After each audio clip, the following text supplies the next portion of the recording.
Hello, everyone. Welcome to the Game Junk Podcast, episode 130, recording on Sunday, December 4th, 2022. My name is Frank. My name is Sean. And my name is Andrew. And tonight we will be talking about the new The Last of Us series trailer, final trailer, starting in 2023. And we will be talking about some new games we played. Some big releases this past week: Callisto Protocol, Warhammer Darktide, and The Night Witch. So Sean and I dabbled in all three. It's been a bit of a dabbling week for me. How you guys doing? Not bad. Horrible. Horrible. I was all excited for the show. I thought I would come on, be able to talk about my beautiful new computer I got, join the Steam Revolution, Steam team. You know, I thought I'd be all over it.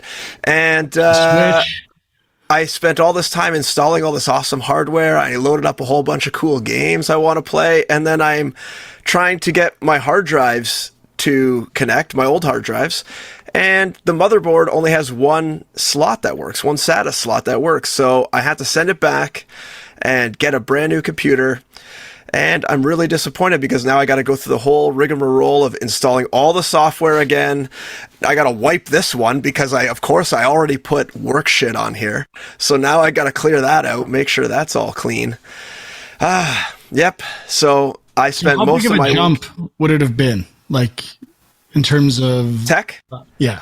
So I went from I believe a 8th generation i7 Intel CPU to a 12th generation, I believe, i9. So upgrade in speed and just generation. Big leap in CPU. And I went from a 1080 Ti NVIDIA to a 3080 RTX card. So quite a jump there as well. Now, the only thing holding me back is I did not pull the trigger on any 4K monitors yet. So I'm still living in the past visually. So that's the next thing. I'm kind of wasting the 3080 without going, full on 4K. I should have. Remind me after. There was a deal on a monitor today that you might be interested in. I forgot to say. Interesting. I was using your site you told me about. I almost bought it today. I almost bought two of them, but finding a good 4K monitor that has everything I want is almost now. What price point are you looking at? Because I'm sure your price point is much higher than my price point. 4K 144 hertz refresh rate monitor on sale for $599. Okay, that's in my ballpark. That's like on the high end of what I would be willing to spend. But the first couple I looked at of your the best recommended gaming monitors, they were like $1,400. I was like, yeah, that is not happening for me. I'll send you a link after, but it's tough. Yes. I'm still struggling to find something, and I don't know. Yeah, I was willing to spend in the $400 to $600 range, so that's in my wheelhouse. I'm good with that value. If this is as good as you're talking about, I'm in. The HDR quality is not that good. That's why I didn't pull the trigger. So okay, a bunch of monitors I was looking at, the reviews all said the color range is not great. So that seems to be a standard, maybe not a standard thing, but I mean, it's not uncommon in and it seems to. I mean, monitors. it's kind of related to LED or LCD stuff versus OLED, but yeah, it's the nature of the beast. Yeah, anyway, I'll send you the big bucks. Yeah, I'm just gonna end up spending a fortune. It's the worst. I have to have OLED. After looking at OLED, I can't go back, and I have to. It is pretty. You know what? You know what the best OLED screen is? My PS Vita. It is a gorgeous piece of hardware. And you know what? I can't even imagine buying and playing on the LCD, LED, whatever it was, LED Vita, the version 2. The original was just so pretty. I forgot that even happened, that there was a change in the screen. So, All right. The Last of Us, pardon me, series coming to HBO. What's the official release date here? January 15th, I believe. All right. So coming to HBO January 15th. A lot of hype for this show. Sean, I feel like you're a better judge of this stuff than me. You watched the trailer. What do you think? Are you in or out? I know I'm Team Blue Haze all the way, but I'm certainly not Team Video Game Stories. So you got? I mean, I think it looks good. It's more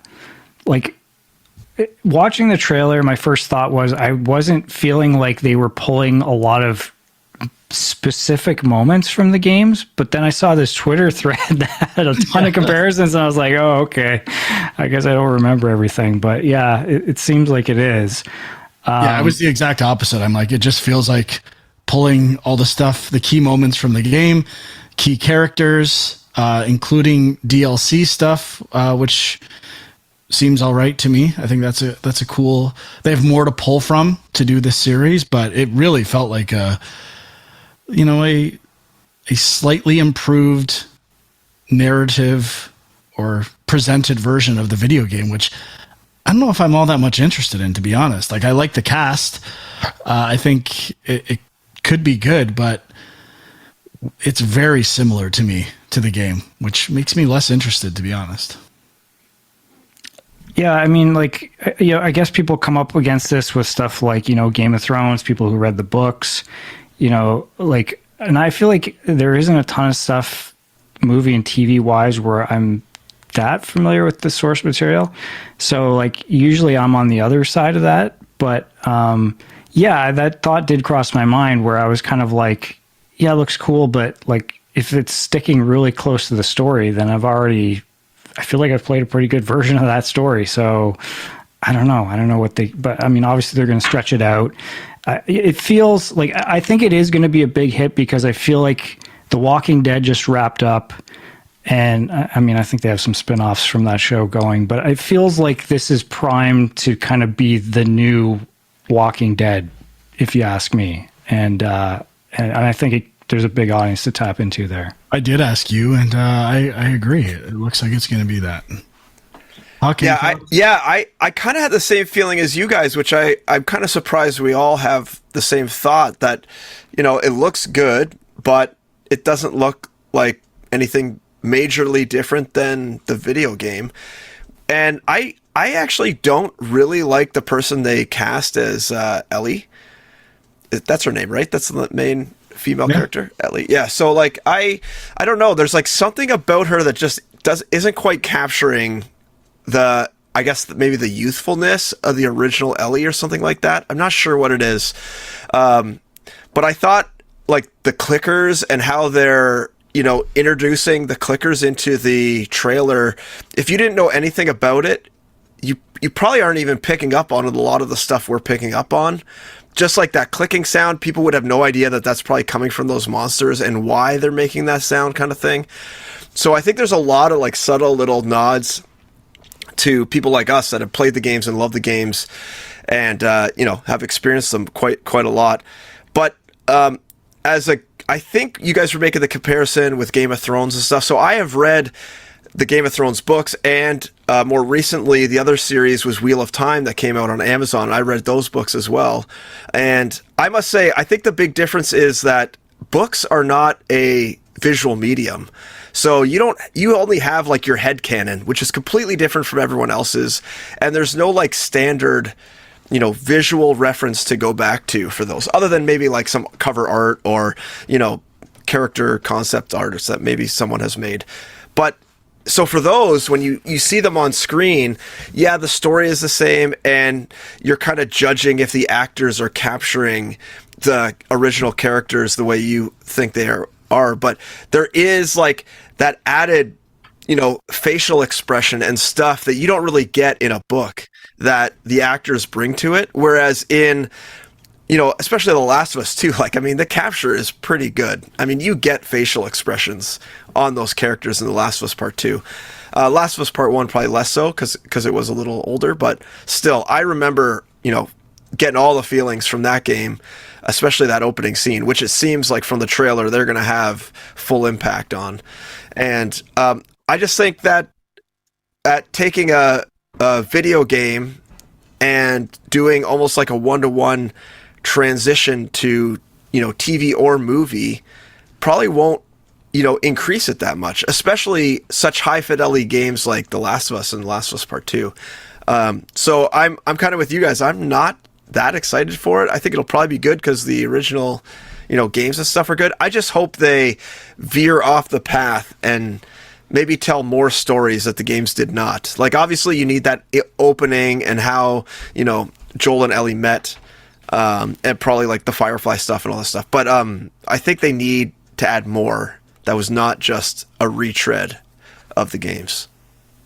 Yeah, I'm hoping there's some new ideas or concepts for how to film some of this stuff. When I'm seeing the trailer, I'm already like projecting what I anticipate Prestige Television doing with a lot of this stuff in terms of there's going to be a couple single take moments, and I hope it's just not predictable in what those things are. Anything that's new looks kind of cool. The image of them seeing the plane crash, which was teased a while back, like that's not from the game. That looks interesting. The two leads I actually am interested in because they're slightly different in terms of casting. But then I look at the Nick Offerman poster for Bill, and he looks exactly the same. So then other parts of the casting are like dead on exactly what was in the game. So I honestly don't know what to think at this point. But there's so much stuff to watch out there, unless like cinematography or like the new ideas are really original and interesting. I might be like a one episode and done. I'm not sure. It's tough to say. I will say the script was pretty good. Like there was a couple one-liners in the trailer that I don't remember from the game that I thought there might be an opportunity here to improve the writing a bit. I guess like it is being developed by Craig Mazin. I don't know if he's directing episodes. I can't seem to find that information, but he did Chernobyl, which I really liked. So that kind of has me hopeful. But yeah, I mean, I like the point you were making there, Huck. Like, I mean, obviously book to screen, there is a huge amount of adaptation that has to happen, whether it's actually creating the images or condensing things, like taking inner monologue and doing something with that. But like, yeah, this really is an example where the quality of the cutscenes and everything, like you've already seen this movie or this show play out in some form. So it's kind of interesting. I mean, I guess the Uncharted movie maybe is a good comparison and an example of this, but obviously the casting, they kind of went in a pretty different direction. And I guess, as we said, it wasn't all that successful. Sucked ass, so that didn't help either. So I definitely have more hope for this. I think it could be an interesting exercise, especially with The Last of Us being, I would say, close to pinnacle video game storytelling. And a lot of people would probably say it's the best video game story of all time, or one of the best, and possibly the best performances in any video game ever. That let's see the separation. How close are video games to television and film from a narrative standpoint when we're avoiding or eliminating the interactivity? There's clearly a difference between writing a story that's designed for interaction and what happens when you remove the interaction from The Last of Us. Like, is there that much there to rest on for a whole series? I'm not sure. But also, I thought it was him in the trailer, but it's Murray Bartlett from White Lotus is playing the character Frank, the concierge in the first season of White Lotus, and he's really good. So I'm looking forward to see what he's doing next. But yeah, it looks okay. I'm really not interested in just reliving a television version of a game I've played 8 times. Just want to know how they film the giraffe. Too many times. Tell me how they film the giraffe. Did either of you guys check out the Halo TV series at all? Certainly not. No? Yeah, I think I watched the first episode and that was about it. But, I mean, that's kind of a little different too, where I don't know that the story is... I mean, there are some people who do really like the story of Halo, but I don't think it's quite there. It's weird that we've gotten to the point of video games trying to be movies. Like Metal Gear Solid is like, oh, this is almost like a movie. to the point where movies and TV are copying video games, which were already bad facsimiles of movies and games. So either way, we're fucked. Our TV movies done. But I'll probably watch this fucking thing anyway. We got to, right? We're required to watch this? I think we're doing weekly recaps, aren't we? Possibly. Not committing to that. Is that this show or a different show? I don't know. I Okay, feel like I have to get to a point where I see the Neil Druckmann directed episode. And I think he's going to have a cameo? he directs episode 6 with someone else. So, doesn't original Joel have a cameo as well? I can't remember his name right now. Yep. Troy Baker. Oh, Troy Baker. Troy Baker. Sorry, thank you. Sorry, Troy. All right. We will wait just over a month to start The Last of Us, the new hit prestige series on HBO. All right, let's get into the real shit. Some video game shit. Not remake TV shows. New games coming out in the heart of holiday season. And the biggest one being talked about by far is the Callisto Protocol. I probably called it Callisto Project last week on the show. I think I did. I cannot get the name right with this game at all. But I did buy it on PlayStation because I heard the performance is better on PlayStation than it is on PC. And that as well. I've been playing the PS5 version on PlayStation. No auto pop, so I can play the correct version. Relax. Well, You feel better exploits though later. But Sean, you played this a bit, right? People seem to not be pleased with this game. What's your take so far? Well, I mean, I'd say it's pretty, like, the reviews have been pretty mixed. Like, that's kind of what I was kind of going to wait on it because I really just want to concentrate on God of War. And then I was like saying to myself, if the reviews are amazing, I guess I'll have to buy it. And then the reviews were mixed, and I still was intrigued just based on how far apart some of the reviews seem to be. Metacritic is 74, and there are 100s. Now, I'm not going to compare quality of publications, but they're on Metacritic 100 down to 30. Wow. Damn, that's range. That's Citizens of Earth type range right there. Exactly. So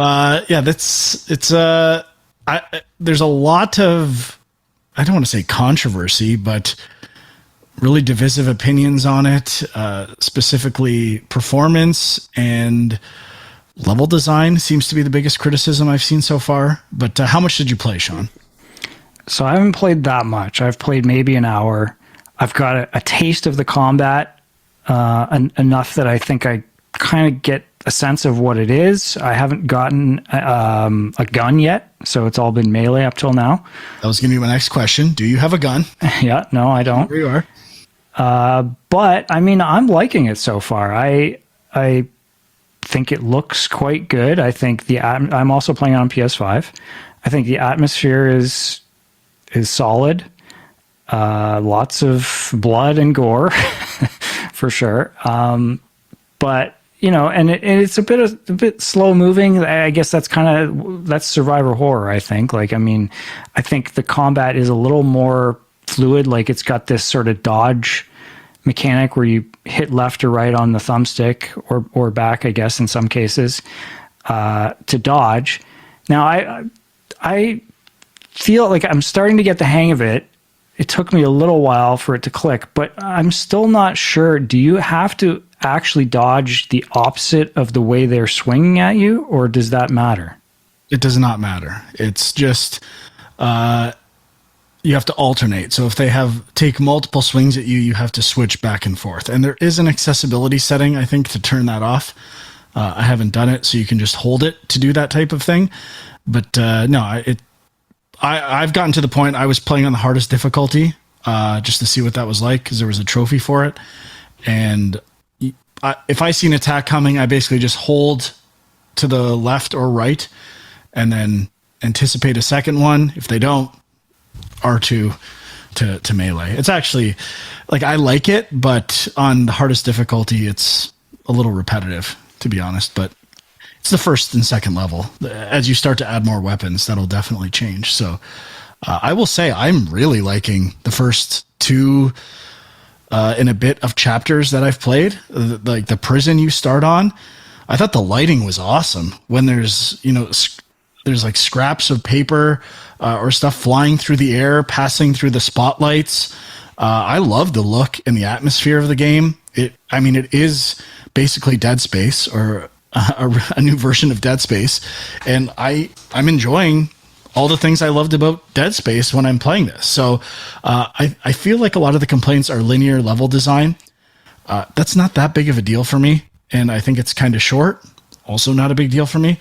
So I had one crash, so that was kind of annoying. But so far, I like the gameplay. I like the atmosphere. Kind of reminds me of Stray in terms of like just kind of a linear, polished experience. We'll see where it goes. Stray opened up into some areas and had quite a bit of visual pacing. Oh, I forgot the death animations, because we talked about game over stuff last week. So I'm playing on hard and getting used to there was one section with 4 enemies that I must have died 35 times or something like that. And I saw probably 10, no, some are not canned animations, but 5 canned animations of like ripping my face off, gouging my eyes in. They were really good. It's those are cool deaths. I know they featured that in some of the early footage for the game, but based on the negative hype I'd been hearing so far, I'm pleasantly surprised with the Callisto protocol and enjoying it quite a bit.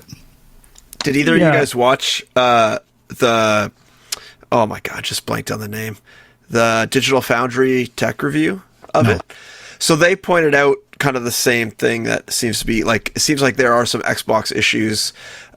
Specifically, they were talking about with reflections. It seems like the Xbox like cannot do the ray casting reflections that the PS5 can. So apparently if you look in mirrors and like even what do you call it, like metallic objects, you'll see like some really cool reflections that really make the world feel alive. They seem to be gushing about the like level, not design, but like the environments, the level art. And they were saying that there's no map, there's no waypoints, and they do it all through clever lighting and design and set dressing to guide the player in the right way. So I don't know if maybe these reviewers are just not picking up on those like things yet, or they're too tricky to see. I'm not sure. It's a bit of both. I was actually going to bring this up. I'm kind of glad they mentioned this, because it's hit and miss for me. There will be clever things, like there's a part I pulled out a fuse, and when you do it, the lights in the room go off, but then the new path gets highlighted by like backup generation lights to kind of show the new way. That's a clever trick that I really liked for guiding the player, but I could still, there were times when I kind of got lost in a loop because the corridors and individual rooms and doors are pretty repetitive. So I don't know if I should be exploring, but when I explore to look for collectibles and extra ammunition, I kind of get lost every time. So I definitely see both sides of what they're saying there, and I have experienced it in my like brief time with the game. So but it is good. I guess if you don't like linear games, you probably won't like this. I like linear games, and it's always weird to me, this simple adventure games or walking simulators that get amazing reviews. Why can't you just view a game like this as an even more like immersive walking simulator? Like, why, if we evaluate other stories or other games just based on their story and mood that are simple, I understand this is an action game, but it's still a fun experience in an immersive world. So I guess I don't necessarily understand the criticisms for the game. Well, I mean, a couple others that I've seen, like the difficulty has been something I've seen called out in a few reviews. Too hard or too easy?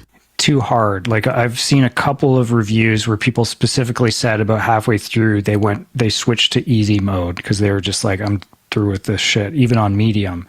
So I'm playing on medium. It's a little bit hard, but it hasn't. I mean, I can't fully judge it yet, I'm sure, but like that hasn't been a problem for me.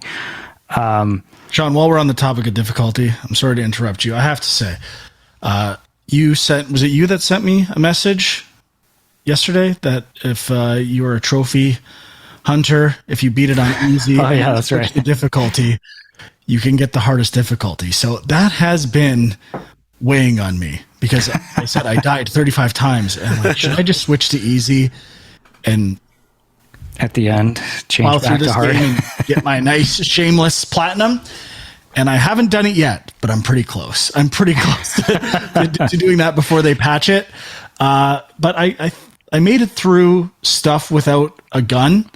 Once I have a gun, I feel like I have a little more agency as a player to approach situations with a distance. For now, I've had to get close, and there's not a lot of room for error. So I'm going to keep trying on the hardest difficulty.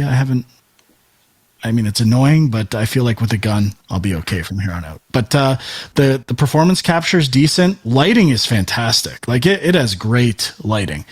So I think it's only about 10 hours or so to beat it. So I kind of want to beat it this week. Yeah, I've been hearing it's fairly short, which I also like to hear. Some of the other complaints... Stray was $40 or $50, right? Maybe 30 even.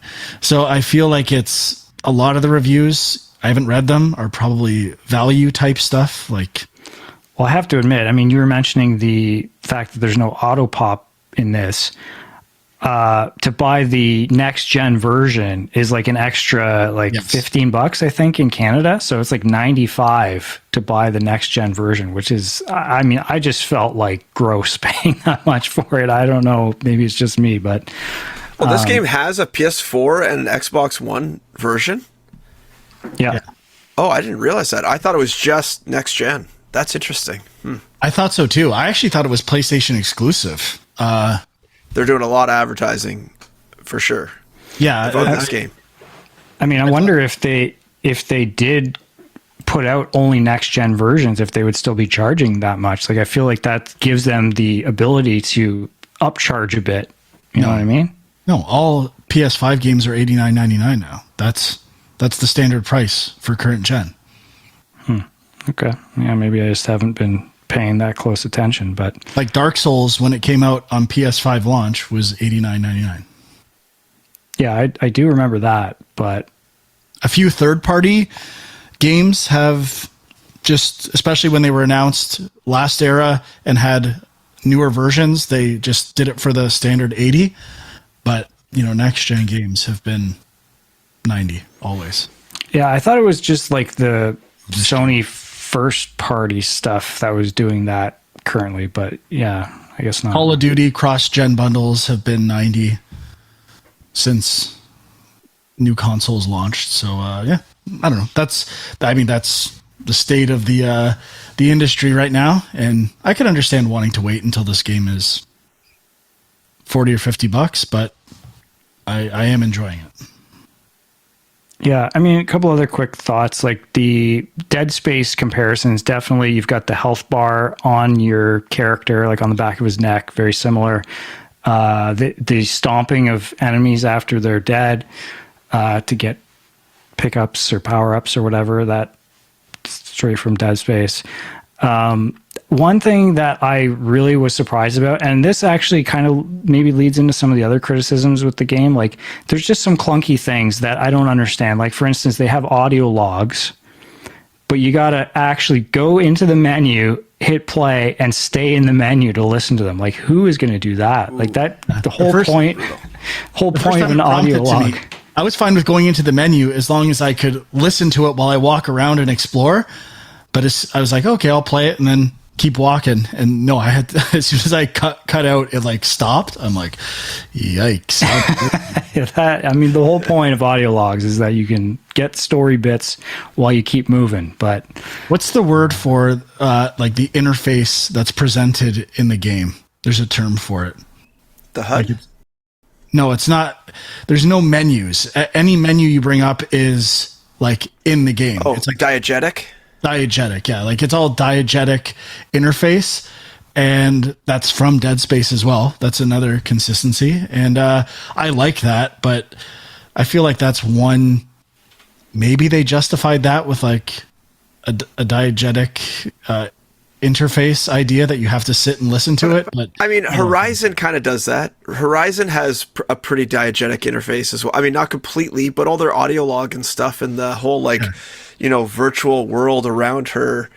All that stuff's all diegetic in the world. So, and they do the audio logs. But they also make time and interface like a tangible idea. So to heal, you can't. Actually, it said you can do it in a menu now too. So, but you have to like hold the what's it called? It's not. Is it a stim pack? It's something like that. And you actually have to do it in the game. Like crafting, you have to do in real time in The Last of Us. So everything has to be done in the context of surviving. I could see complaints, even though I'm not that far yet, that for being beholden to these survival horror elements, there's not that much survival horror. Like I'm never at a loss for ammunition and health, I guess, even on the hardest difficulty, but I personally don't care that much about that. And every game breaks that. Last of Us, even on Grounded, breaks those ideas. There's boss fights you cannot beat without certain amounts of ammunition, and it will give you ways to get them via drops and enemies so you can beat the game. So I'm not that concerned about the survival elements. Yeah. Like I think you mentioned there's no map, but I think because it's pretty linear, it's not, you might feel at points, like I certainly at points wanted to look at a map, but then, yeah, if you just kind of follow the light, you'll probably be fine. And is it, but in terms of like, let's call this, I don't know whether this game is AA or AAA or 2.5A or 2.9A, if we're going to go the Oddworld route. Like it's really polished, but still rough around the edges. Like you can see it's not like a team that's as big as Call of Duty or, God of War. So it's in this kind of hybrid zone. But as far as those types of games go, like comparing it to Hellblade, Biomutant, like this one is on the high end of those so far. Yeah, I definitely production value. Like I think it looks quite good, and I think it's just like some of those little clunky things in terms of design or even UI stuff that maybe people are complaining about, and I think are some valid complaints. But I mean, I kind of wanted to mention, like within the context of this game, and even something like Sonic Frontiers, like the idea of reviews and how important they can be to whether people check out a game like this, right? Because there's sort of like those big AAA games that people are going to buy no matter what. And usually they get great reviews anyway. But like, even if they have less than great reviews, people will still check them out. Something like this, it's a little bit like in a zone where people are not quite sure. And then as soon as the reviews come out, it's like, okay, if like, what is it on Metacritic? Like a 74. So 74. Like, what do you do with that, right? Like, I know what people do with it. They wait till it goes on sale. That's pretty much, yeah. And it's like, I get it. And obviously we just talked about the value, like how much the game costs, how long it is, like those things factor in for a lot of people.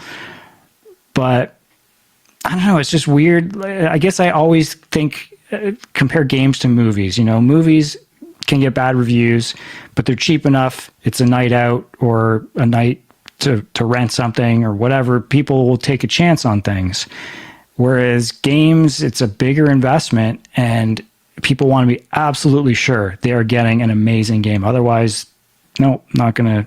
Like, how often do you think the average gamer takes a chance on a game that's below 80 Metacritic, say? Like, well, I know the age, well, not often, but the age of gamers is like, we grew up with games, so we're, older and still playing video games. But most people who play video games that were our age play very few now. They have kids. They're not that interested. So just gaming markets in general skew young and skew to people with less money. So it's, there is more emphasis on value in terms of how much money the consumers have to spend on this stuff. So especially with free to play games and, cheap games, relatively cheap, like Minecraft and Rocket League and Roblox, like this game's a mature game, but like teenagers, they still play Minecraft. And I don't know how big the target audience is for this game, but I don't really care because I like it.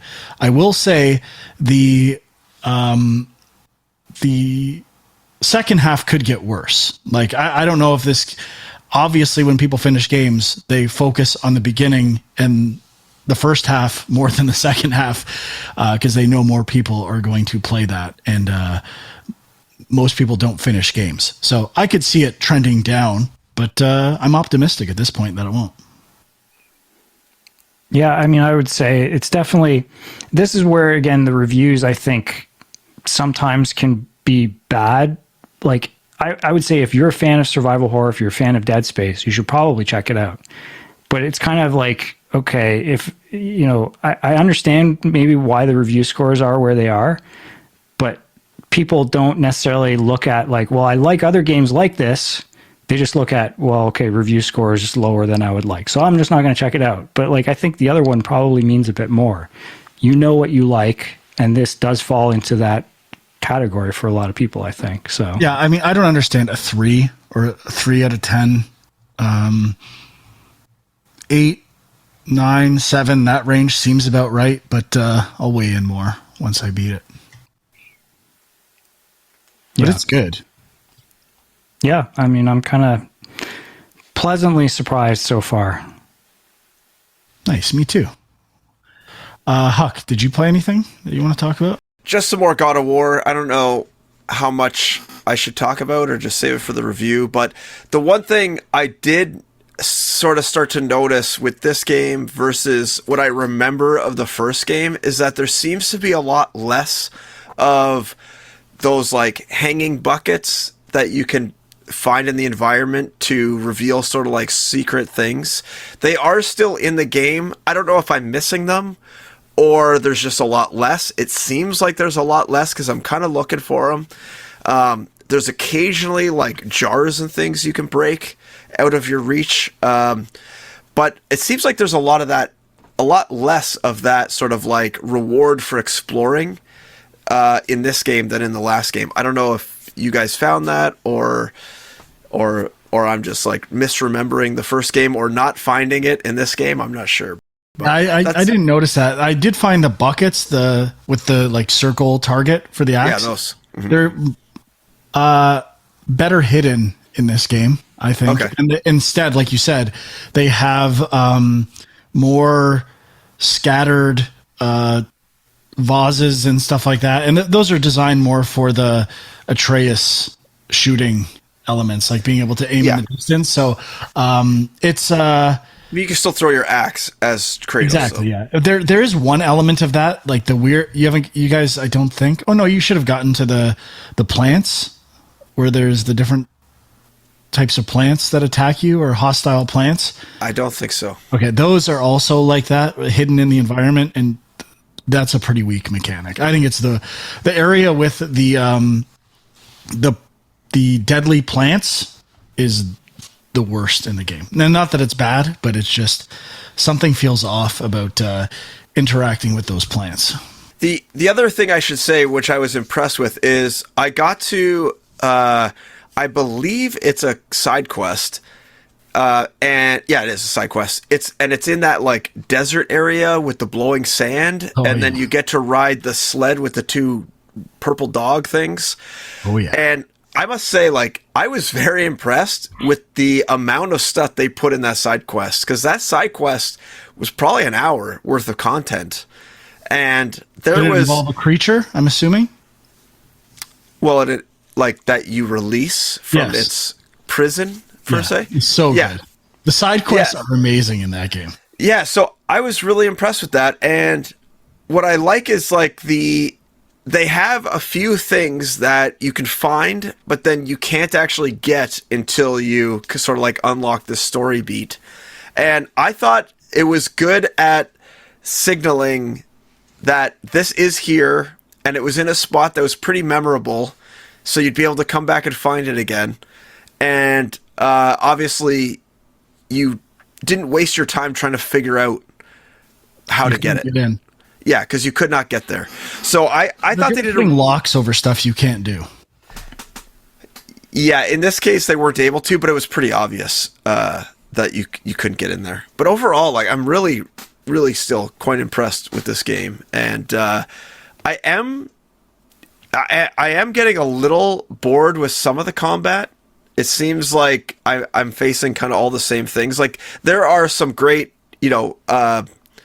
one-off enemies that you face that are incredible, but I'm finding I'm fighting a lot of the same, lava enemies, or what, I can't remember what they're called, but those guys are coming back, and then it'll switch to like the dark elf guys, and then the lava guys will come back. So that part is feeling a little like, okay, I want to see a little more variety, and I do feel like I'm just kind of going from, monster closet to monster closet sometimes. But overall, the like environments and the traversal is all still fun, and still enjoying it quite a bit.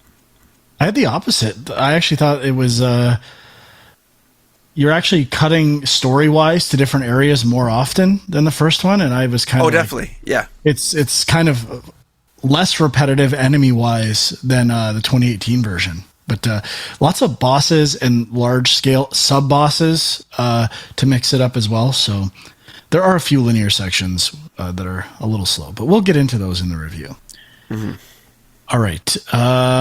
Next game, Sean, which one do you want to do next?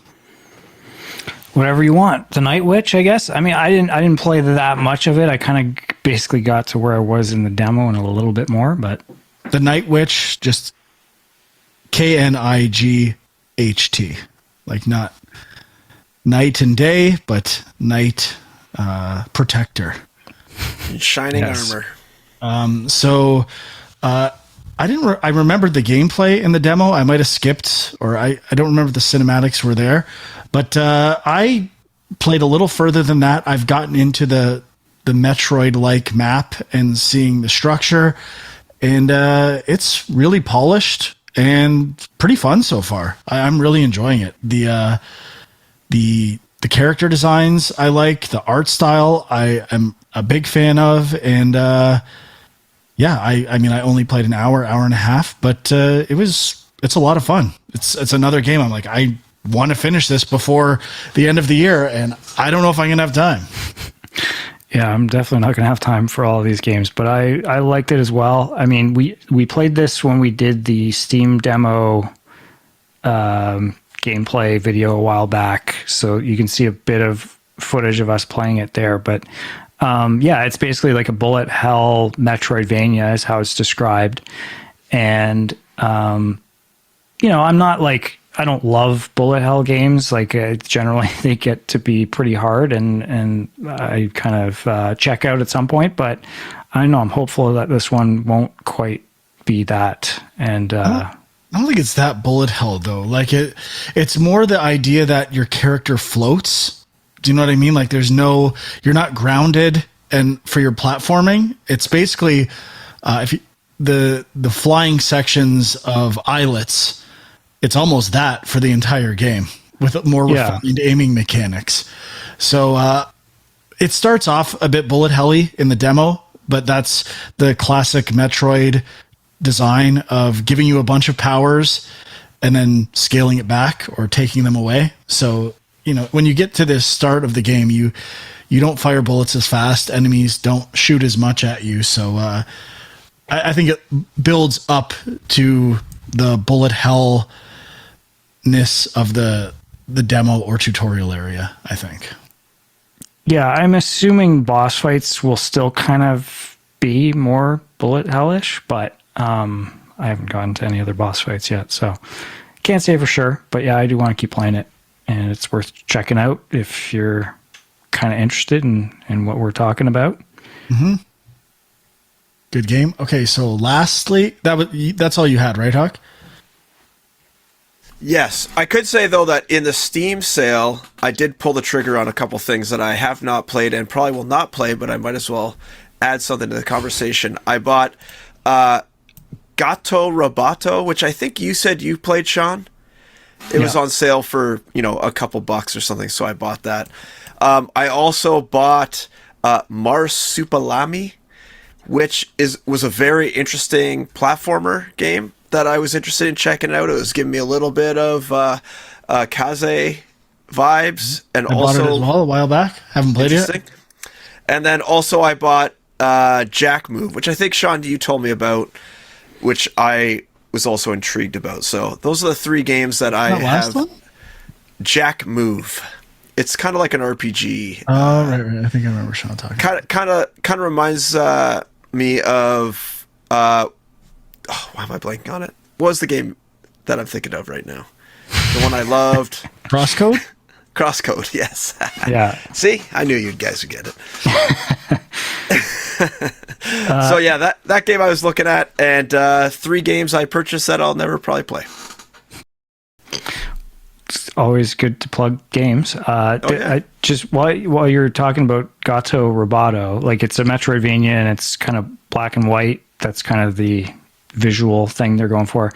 It reminds me because there's a game that just came out this week, which I was definitely interested in, haven't bought yet, but it's called Astro Knight, Nite, and it's also black and white Metroidvania. So probably could give that a look at some point.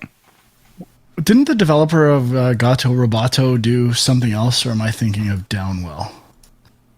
No, there was something recently. What game was it? Might have been the Night Witch for all. Doinksoft. They're doing Gunbrella. Oh, that's right. Okay, so that's why I was looking into Gato Roboto.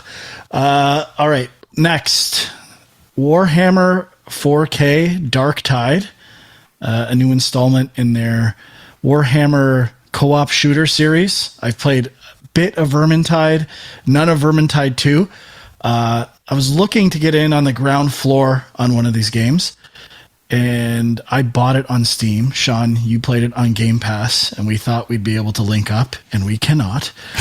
Yeah. So that was a futile effort, but I played, there's a prologue. I would not expect, when I fired this game up, I thought, okay, I'll just do a little tutorial and then go into a mission. It sets you up like creating a character. That's kind of a new idea in this game, where, Left 4 Dead, you're playing as standard characters in a story. This one, you're creating a character, having some backstory. You do a prologue. That stuff was okay, like a pretty good way to teach the mechanics. But I finally got into the part where you do missions, like the actual structure of the different missions, similar to Vermintide. And I mean, I did one, and it was pretty fun. Definitely would be more fun with people I know. I would think I was half bots, half online players, but it looks good. I'm getting used to the combat, which, like the melee stuff with a keyboard and mouse. I'm trying to do keyboard and mouse. I'm trying to develop keyboard and mouse skills for PC. Yeah, I was going to ask. And another game I'm playing. So this feels like a good one to start to become a little more proficient with that type of stuff. And it's good. I don't know what the replayability is. Like, I got some money in the first mission and I went to buy stuff and I was kind of overwhelmed with options and I didn't know what to buy. So we'll see. I feel like I need to watch a tutorial video, like what to do first in Darktide and 10 things you must know when starting Darktide, because I don't feel like the game's doing a great job of telling me that stuff. But it's decent and it looks good. Yeah, so like I tried this because I was going to try to play with Frank, and I basically did the prologue and training, didn't do any of the missions. So I don't know if anything that I'm going to say is really relevant, but it's the first Warhammer game I've played, and I like the world. Like I was kind of digging just the different classes you can choose from. Like it has kind of a Mad Max-ish post-apocalyptic vibe. I don't know if that's actually really what it is, but it's kind of like sci-fi with a bit of an edge, I would say. And fucking edge, dude. yeah. But I mean, we should say I'm no Warhammer expert by any means, but there's different versions of Warhammer, right? There's like 40K, classic Warhammer. Some Warhammer games most were strategy games before, right? And now they've switched it up with some first person shooter. So, I mean, Warhammer could mean a lot of different things to different people. Yeah. And I don't know, but I think the 40K one is the more sci-fi one. Is that right? Like that's kind of like Space Marines and steampunk space kind of thing. Yeah. And I mean, obviously it started as like tabletop role-playing stuff as well, where people, paint the figures and do stuff like that. So yeah, in terms of video game equivalents, I feel like there's some other genres that Warhammer is worked in as well, but I don't know them off the top of my head. But it's good. I'd like to play it some more. Yeah, I mean, hopefully we can figure out a way. I mean, there's supposed to be a console version coming. So the PC version is out now. It is on PC Game Pass. There's supposed to be a console version coming in the near future, and it will be coming to Game Pass as well on Xbox. But I mean, they haven't really given a time frame. It sounded like months after the release of PC, but I really don't know. When I played Vermintide, PC games have a look like the graphical style, the interfaces, especially, very high detail. When I think of Warcraft and a lot of Blizzard games, and this feels like a PC game. So I'm kind of curious to see what it looks and plays like on consoles, because certain games just feel like PC games. This is one of them.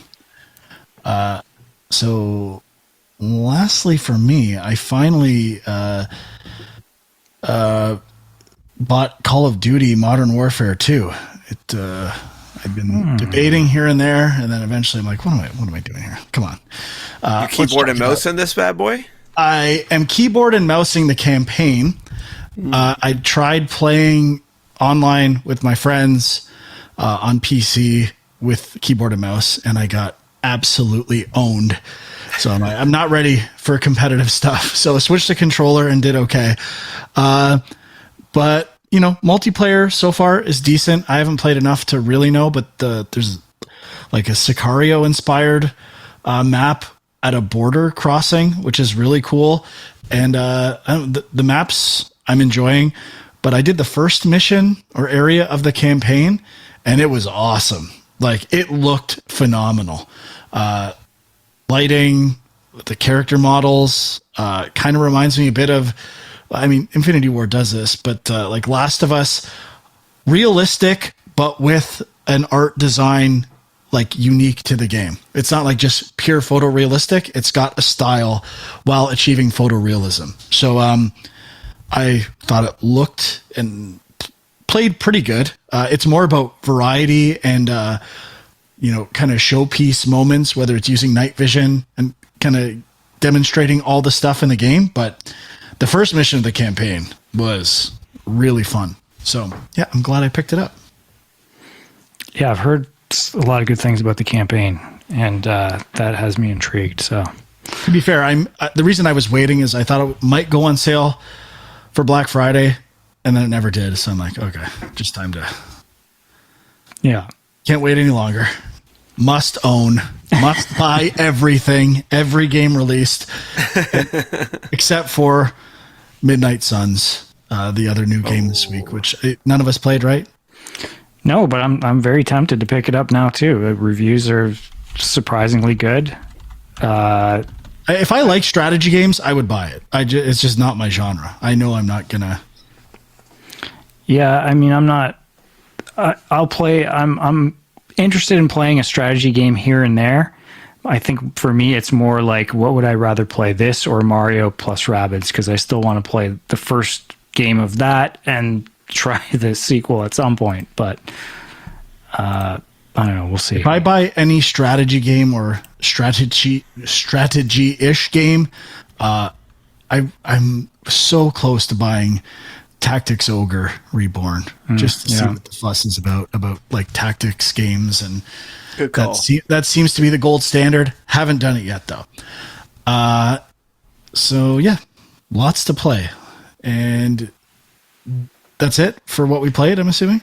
Well, I can do a quick rapid fire of some stuff I've dabbled in recently. I mean, well, this guy dabbled more than I did. This is more stuff from like the last couple of months, really, that I haven't quite played enough to go into detail, but maybe I'll just do a quick mention of them. But before I do that, I just wanted to mention Sonic Frontiers, which I did play a bit of today, and I was enjoying it. I mean, I feel like every game I'm trying lately, I'm just like, it's pretty good, but just a little jank, like tiny bit jank, right? Yeah, like visually, Callisto and Sonic Frontiers. There you go. I did that on purpose. They could use 3 or 4 more months of development to smooth things out. I think that's. I read an article about that. Like, games are being released unfinished, or they need more work, and I do see that. Well, we know Callisto had to come out before the Dead Space remake. Exactly. So they had no choice. And I feel like Sonic Frontiers was just Sega. They needed something for the holidays. Yeah. But yeah, I mean, visually it's not the best. But like, I was definitely getting that Breath of the Wild vibe that I kind of saw in some of the trailers. Like, there's just, puzzles and stuff that I was enjoying. There's like these cyberspace things that almost remind me a bit of Neon White. You know what I'm talking about, Frank? Did you do any of those?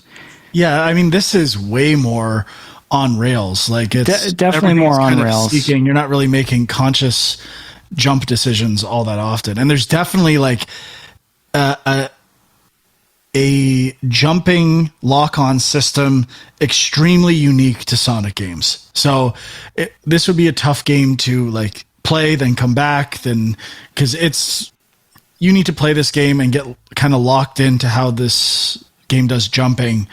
It's a little different than most platformers and locomotion stuff, but it's good. It's